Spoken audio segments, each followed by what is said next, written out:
Love is in the air, and so is the power of connection. Welcome back to Group X Appeal, the podcast where we bring fitness, wellness, and real-life inspiration together to help you live your healthiest, happiest life. And this week, we are diving into one of the most important aspects of well-being, relationships. Because as we know, as science has taught us, we are hardwired for connection. We are social beings. So whether it's family, friends, your romantic partner, or your relationship with yourself, the quality of your relationships impacts every part of your health, mind, body, and spirit. Yes, and to help us strengthen those connections, we have an incredible guest joining us, relationship expert and couples therapist, Jonathan Van Viegen. Yay. You may know him from Couples Therapy with Jonathan, where we found him, where he shares powerful insights on love, communication, building stronger, more fulfilling relationships. Yep, in this special Valentine's edition, Jonathan will break down the secrets to keeping love alive, the role of self-care in relationships, and how to create deeper connections without waiting for the perfect moment. Yes, so grab your partner, your bestie, or just a cup of coffee and settle in, because this episode is about to bring the heart to your health and boost your relationship. So hit play, let's talk love, wellness, and making every relationship thrive. Hey there, welcome to Group X Appeal. I'm Kimberly Spreen-Glick. And I'm Terry Shorter. We're excited to bring you this hot and sweaty podcast. With over 25 years of experience each in the health and fitness industry, we're here to share hilarious, heartwarming stories from our lives and careers. And offer practical nutrition tips, expert exercise advice, and strategies for holistic well-being and a positive mindset. Group X Appeal is your go-to source for inspiration, motivation, and a few laughs along the way. So tune in and let us help you be the healthiest, happiest version of you. Hey there, Terry Shorter here with Kimberly Spreen-Glick. And as we mentioned in the introduction, we have a very special guest coming to you from Panama City, all the way from Panama City. Mr. Jonathan Van Viegen is in the house. Thank you so much for joining us, Jonathan. How in the heck are you today? Fantastic. The sun is shining. It's like 35 degrees out. It couldn't be better. So Wow. I'm a big vitamin D person. So there we go. And so coming in from Panama City, we have a city of Panama here in California, which is near Bakersfield. Really? Yes, we do. So when you told us that you're in Panama City, we're talking Central America, yes? yes, not the Florida Panama City, Central America Panama City. So. All right. And so first of all, what brought you out to Panama City, Central America? It's beautiful there, yes? Yeah, no, it's fantastic. We honestly, we came for a visa run. We were living in Mexico at the time and decided to go surf for a week. Okay. Found a surf lodge, bought it, and 3 years later, we just found ourselves living in Panama. So it's kind of like one of those places. It wasn't a destination. It was just like a vacation that turned into a life-changing moment. Oh, love that. That's fantastic. The beauty of being able to do the work you feel called to do from anywhere in the world. Yeah, totally. Right. Yeah. Well, great. Well, technology knows no distance, and we're so happy that we have it so we can connect with, incredible people like yourself. And so, we found Jonathan via Instagram. And so again, technology knows no distance, and just loved his messaging, loved, the advice that he's giving people in their relationships, whether you're a couple, whatever type of relationship you're in, you can apply a lot of his principles and ideas and advice. And so, Kimberly, you want to kind of kick us off? I'd love, Jonathan, if you'd be open to it, maybe just a couple minutes letting us know what brought you into supporting couples as your calling. Well, excuse me, I started off as a contractor. So I'd worked in corporate Canada. I'm originally from Toronto, Ontario. And obviously I didn't like the fluorescent lighting. So I had to escape from fluorescent lights, and I had to get out. So I started using my body, but it was just killing my body so much. But it was funny. I would walk into people's houses and I'd give them a quote for their basement or to remodel their kitchen. And I'd literally have the husband and wife giving me different versions of what they wanted, and they were playing each other off against me. And it was absolutely stunning, the amount of effort I had to put into balancing both of those interests. And so that kind of kicked it all off. And then I decided to go back to school because my body was just killing itself. And so fast forward, it was about 10 years ago that I went back to school. So, Wow. Fantastic. Yeah. So we've got a handful of questions for you. Do you have a handful of answers for us? Maybe they'll match? Yes, of course. That'd be awesome. I hope so. Fingers crossed. I'm sure it will be fantastic. So the first question we have for you, Jonathan, how can people prioritize their relationships while at the same time balancing the demands of work and fitness and family life, friends, etc.? I think I kind of go back to this idea that we need to operate from a place of abundance, not a place of scarcity. So I like to think that a rising tide lifts all ships. We just got out of January. We just kicked off the new year and everyone's like, let's get back into the gym. But if you kind of see that as an opportunity to get better at the gym, get better with your diet, get better with your families, get better at your work, I like to think that we're capable of everything. And so particularly when it comes to your own personal well-being, I know that when you care for yourself, you're better able to show up for your partner. But the only thing is that you'll only do that if you know it's going to be well received. And so you've got to be 100% certain that whatever you do on your own is going to be matched by your partner, because that would be devastating, right? It would be absolutely devastating for you to work hard on your relationship knowing that it fell on deaf ears, or vice versa, right? People only make change or try to make change when they know in their minds they'll be successful. Sure. And so if someone doesn't think they're going to be successful, they won't make the effort, right? So you really essentially got to believe that you can accomplish everything. So Love that. Belief. Start with belief. Yeah, I like that. Fantastic. And what are some, would you say, some small or intentional actions that couples can take to strengthen their connection in everyday life? I have 2 vows that I articulate and I make all of the couples that work with me take with one another, and they're really quite simple. The first vow, or I call them actually the covenants of marriage. So the first one is, I endeavor to show up today in our relationship better than I did yesterday. Now, what that does is that shows self-reflection. That communicates clearly to your partner that you want to learn how to be better, right? The other is that the other covenant of marriage, or the vow that I like to have my couples do, is I ask them to say to their partner, I endeavor from this moment forward to put your well-being ahead of my own, emotional well-being ahead of my own. And that is a clear way to communicate thoughtfulness. And I don't need to worry about my own emotional well-being because you've got mine front and center, and I've got yours front and center. And so just that simple vow is going to inform the way you walk around. Are you cutting? Are you gaining? Are you bulking? Like, what are you doing in your fitness routine? What are you doing are you trying to do yoga teacher training? Whatever it is, right? Whatever you're focused on, that's what you're going to look, to become, right?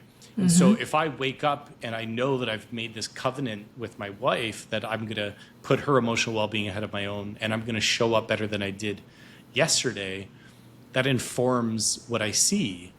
And see, I think this is the difference between me and my peers, other couples therapists out there.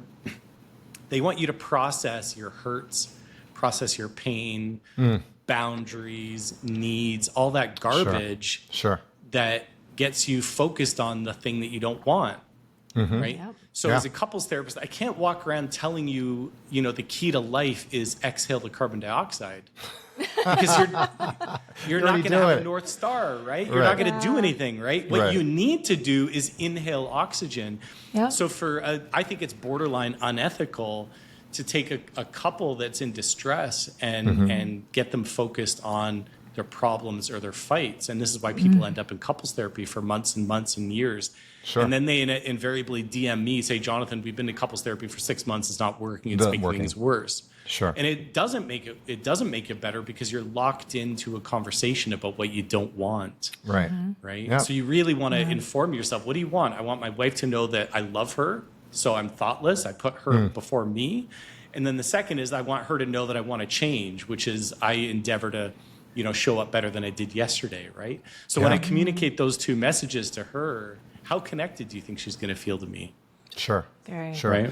Well, So go ahead. So, oh gosh, a couple of things I love that were jumping out at me while you were talking, Jonathan. One, Terry and I often say where your focus goes, your energy flows. Thank you, Jim Sure. Rohn. And so what you're talking about is putting your energy in the direction of what you What you want, want. instead of focusing on trying to fix what you don't want. And then I love that you use the word endeavor, because that means, you're setting this intention. So- I might fall short, I might make a mistake here and there, but Still a but win. this is my intention. And I've got your interests at the forefront.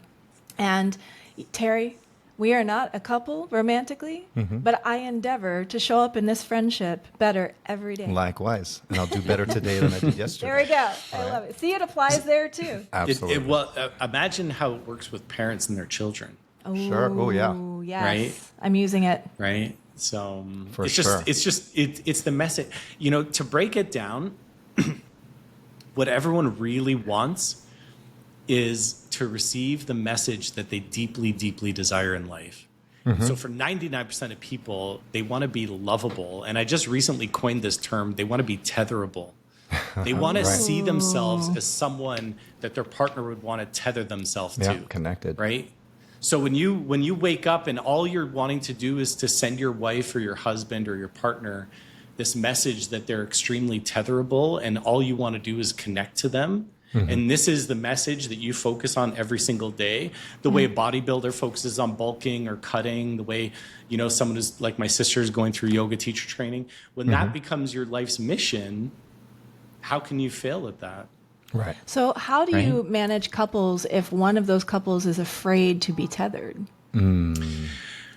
Or the worst case scenario is where they don't want to be tethered, so what I typically do is I say somewhere along the lines, if someone's stuck in fear, they've believed two things, two falsehoods that I try to get them to to flip the script on.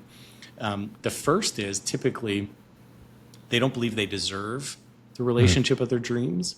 And they don't believe they're capable of building the relationship of their dreams. That's So usually, typically, if someone is feeling very insecure, people that a lot of women I get DMing me about they're feeling anxious. I love this one, by the way. I don't know if any of your folks that follow you guys are like in their 20s, like mid to late 20s. I get a lot of women that DM me. They're like 27, and they're like, I just found out that I'm anxiously attached. 27 years old. My boyfriend of 3 years really makes me feel insecure about whether or not he's serious. And I always like to say, I always have to ask their age, and they'll always tell me that they're like 28, 27. I'm like, well, no wonder you're anxiously attached. At that age, you want to know that he wants to marry you or take this to the next level. If he's delaying or Sure. taking his time or dragging his feet, what woman wouldn't be insecure Right. in that moment? So your attachment style is not insecure. He's just dangling a carrot that he doesn't intend to feed you, right? right. So what I truly try to do is help people understand no matter what life stage you're in, everyone deserves the relationship of their dreams, and everyone's capable of building the relationship of their dreams.